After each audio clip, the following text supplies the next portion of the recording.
This week in WestfordCAT News, the school committee approved a change in how student transportation will be managed. This person will be responsible not only, as I said, for special education, dispatching, but also working with the bus company on the big yellow school buses on routing. Health department members go the extra mile for Hildreth Road resident. I talked to the complainant on the phone last week. The real issue appears to, at least to me, that she can hear the bass in her house when there's a concert going on. And we tell you about Westford Academy's Capstone project for graduating seniors. Stay with us. Your local news is next.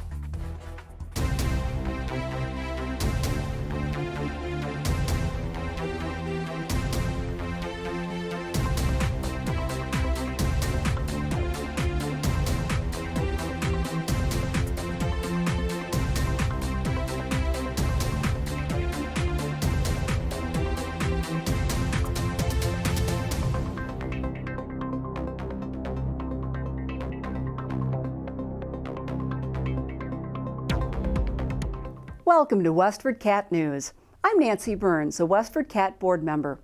Before we get started, I'd like to remind you to sign up for our email alerts to get our latest Westford news articles.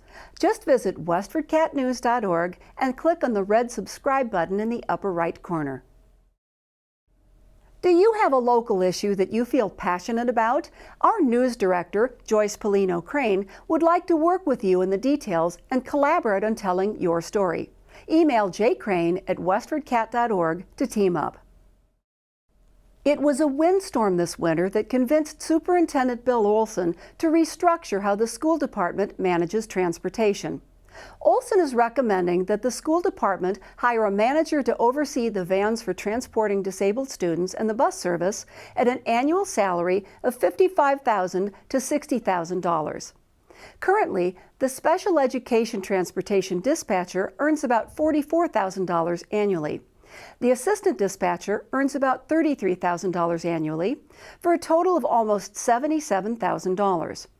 By hiring a manager for all transportation issues, Olson said the school department would save as much as $20,000. The school committee voted unanimously to support Olson's proposal on April 8th. We've been talking about this for about 7 or 8 months now.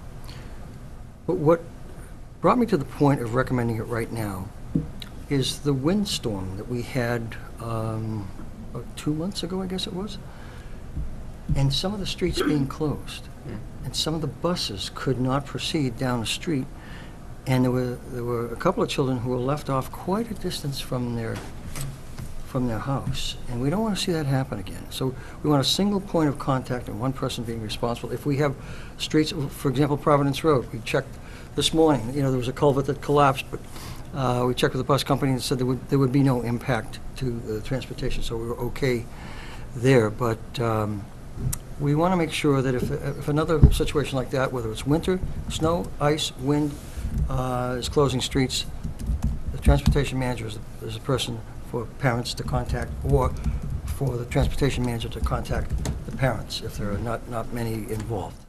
Watch the entire school committee meeting on westfordcat.org. Selectmen on April 9th honored Karen Kavanaugh for her 15 years of voluntary service on the Permanent Town Building Committee. Here's the committee's chairman, Tom Mahana. But I wanted to recognize Karen for her service to not only the committee but to the town. Karen was one of the 3 original members of the Permanent Town Building Committee, so her service to our committee has been for the 15 years that we've been in existence. So on the Permanent Town Building Committee, she's seen the big the projects, including this project here at Town Hall, the Cameron Senior Center. Obviously the fire station, dispatch center, involvement in the road and bush, along with some other projects we did at the library. Also recognized were the theater arts students at Westford Academy.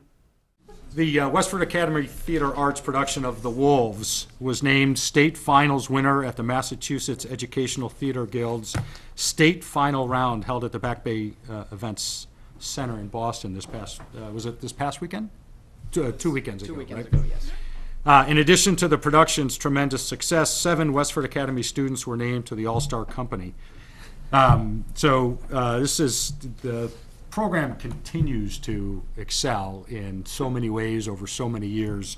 And I think all of you should feel very proud to not only be a part of that, but to continue to be recognized. So we wanted to do that to you tonight and congratulate you. And if there's anything that any of you wanted to say, this is the opportunity to do it. I know you won't be shy. So please. At least for me. Well, first of all, my name is Jack Pappas, and I was the assistant director of this production. And on behalf of me and the entire production as a whole, we incredibly appreciate every single one of you for taking the time to recognize us tonight. And obviously, we worked tirelessly for months and months and months, perfecting every little detail, whether that be a specific lighting cue or a moment of action on stage, just to really convey the message that we wanted to get across. And luckily, with all of us together, there were 46 total members of us. We accomplished our goal. So I just wanted to. Congratulations. In an effort to improve how town meeting goes in the future, Selectmen met with Town Moderator Susan McNeil-Spooler. Here's Selectman Andrea Perriner-Sweet. One of the things I think I would suggest in working with your moderator coach is that you get a tape of the town meeting, and that you watch the tape with your coach, so that she or he can review it with you and can, besides just sort of listening to anybody describe it, can actually see it and then hopefully help you where you stumbled, help you point out areas where you can improve, things that you need to do that will make town meeting run more smoothly. I think the moderator is well within her discretion to say, no, we're going to hear from the proponent, and we're going to hear, from the opponent, and then if we'll see what the will of the town meeting is. But again, I think as you said, whatever your position was or is on the citizens petition articles, they worked hard, okay, and they deserve to be heard, okay, and believe it or not, there were people at town meeting who actually had come in not making up their mind and were waiting for a discussion on those petition articles, or on any article, not just the petition articles, but on any article, and were there to hear the discussion before they actually made up their mind and voted. And so, when one voter told me that she felt disenfranchised because that didn't happen, I think that's something that we have to address, because our voters and our citizens should not feel disenfranchised at town meeting. That's just not who we are as a town. Spooler then read a statement. Some members of the town government have approached me to resign. I see no reason to do so. I was properly elected by the voters in the spring of 2017. I sought this position because I believe that town moderator should be a person who is viewed as fair and impartial. I've worked hard to ensure that impartiality. It would seem that some individuals do not respond to my style, or they believe that they could do a better job. These are questions of personal preference and nothing more. Some have even mentioned a recall. This is completely unwarranted, and it would entail an unnecessary expense. There is nothing that I have done that constitutes any question about my integrity or my honesty. I have no conflict of interest on any issue that I have ruled on. To conduct a recall would commit the town to an expensive process within a very short period before the normally scheduled election. There is simply no credible justification for an extraordinary reversal of the will of the voters. Resident John Cunningham expressed support for Spooler. There was a lot of commotion in that town meeting.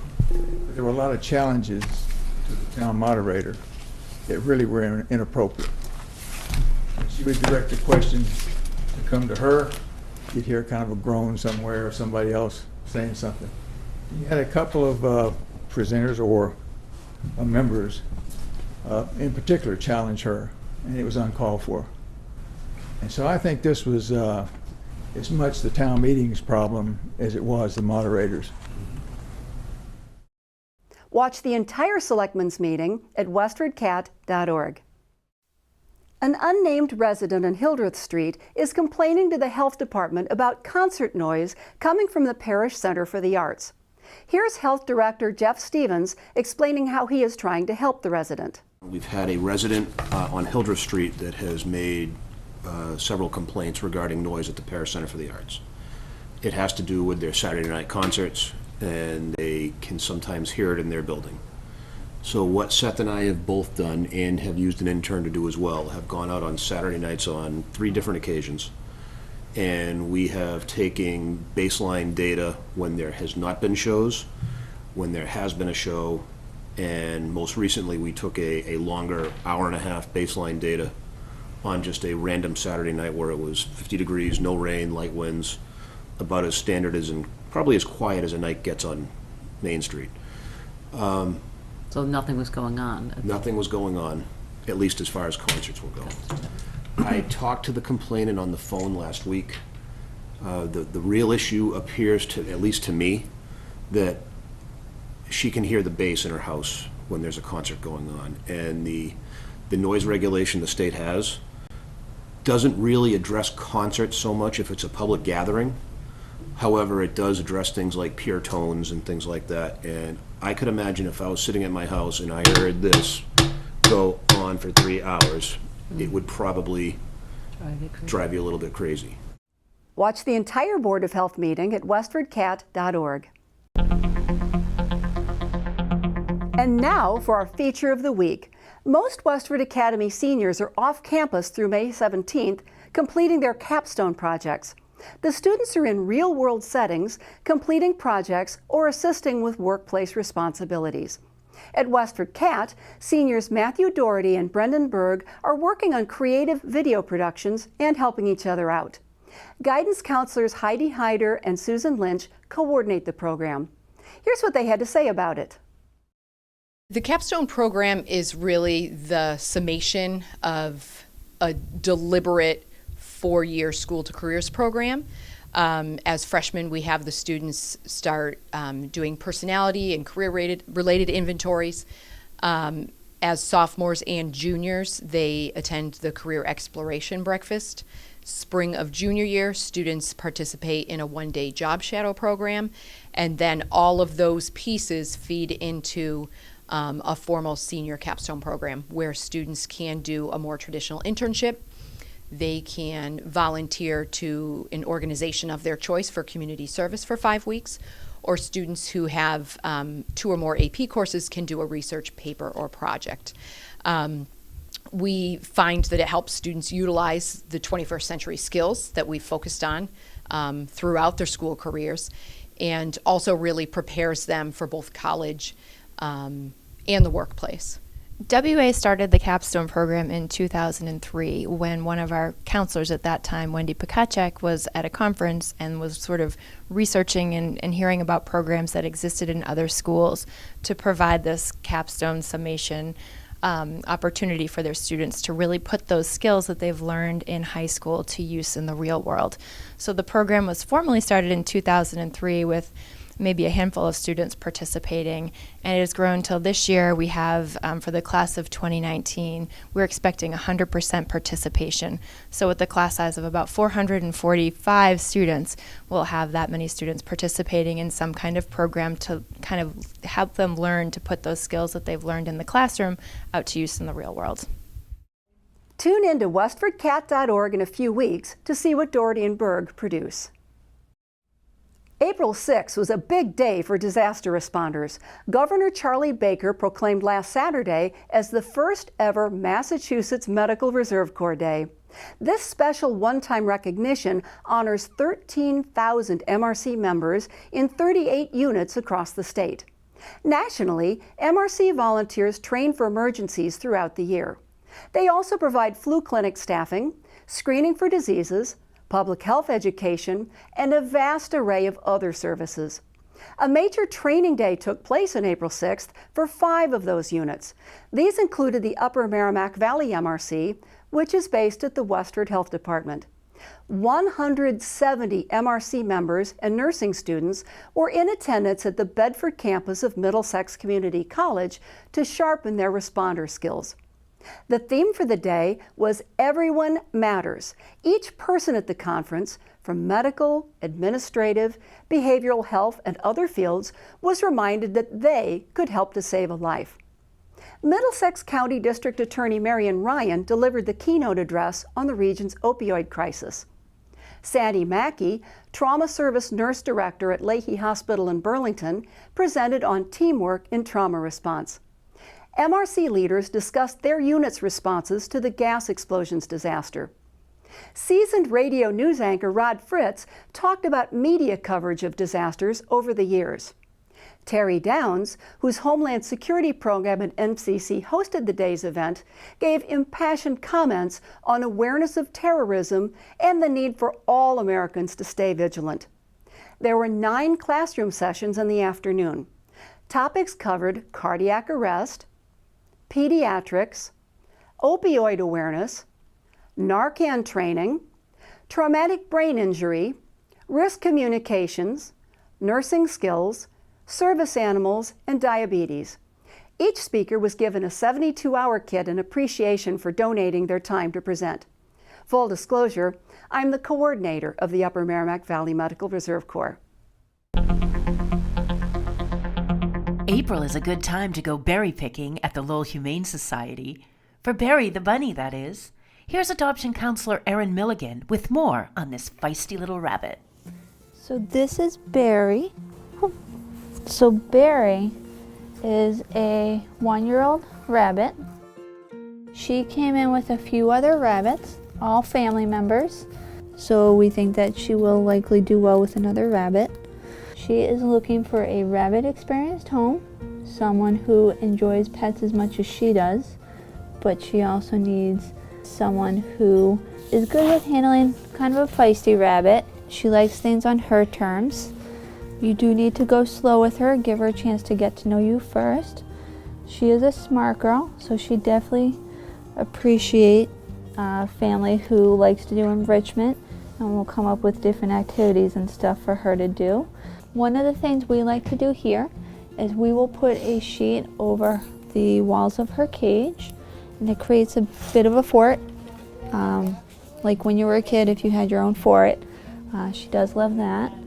Cardboard boxes are always great because it gives her something to kind of hang out and hide in if she like, something to jump on if she wants, but then it also gives her something to chew on. And then coming up with different toys, like this one right here that a volunteer made for us. You just take a paper towel tube and you can put crinkled paper in it, something again for her to chew on, but it also gives you the chance to hide like a little goodie treat in there, and then she can smell it and she'll take the time to work her way into it by tearing apart the paper towel to get to the treat inside. Egg cartons are also a good idea to do for things like that. You can use a whole egg carton, you can use a half egg carton, and then just stick their hay, their veggies through the sides of it. Again, so that way they have to take the time to actually pull them out to get to them to eat them. If there are any kids in the home, she is going to do better with older kids though, more on the teenage side. If you think you'd like to provide Barry with her forever home, or would like more information on donating to or volunteering at the Lowell Humane Society, visit them Tuesday through Sunday at 951 Broadway Street in Lowell, or go to lowellhumanesociety.org. Call 978-452-7781. You can also find them on Facebook. For WestfordCAT, I'm Patty Stalker.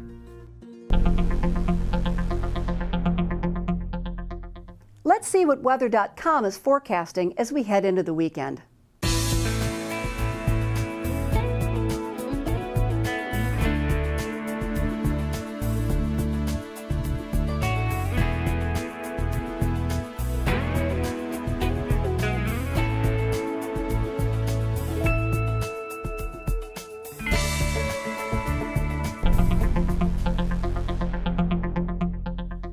Here's WestfordCAT board member Betsy Alvarez with suggestions for things to do in the area. Thanks, Nancy. Nile, the life-size blow-up humpback whale, will be at the J.V. Fletcher Library's meeting room on Thursday, April 18 at 1 p.m. Visitors will get to go inside the whale and touch whale artifacts. Participants can pick up free tickets for ages 4 and older and their caregivers in the Youth Services Department. Space is limited. Visit westfordlibrary.org. Join the Westford Colonial Minutemen in their 10-mile march to Concord's North Bridge on Monday, April 15. The group leaves from the Westford Common at 5 a.m. The gathering is a reenactment of the original Minute and Militiamen on April 19, 1775. Those interested in participating in this year's walk should contact Dan Lacroix at 692-5198. For the latest details. Participants must come prepared with comfortable walking shoes, water, and snacks, and arrange for a return ride from Concord. Further information and updates can be found at www.westford1775.org. Keep active by playing squash. The Concord Acton Squash Club is holding an open house from 9 to 11 a.m. on Saturday, April 13. Try out the sport with loaner rackets, protective eyewear, and sneakers. All will be provided. Coaches will be on hand for basic technique and help with learning the rules. The club is located at 29 Knox Trail Road, Acton. For further information, visit www.ca-squash.com. I am Betsy Alvarez, a WestfordCAT board member. Back to you, Nancy. That's it for now, Westford. Here are some photos of the many pets we featured at the Lowell Humane Society and watched as every one of them found a home.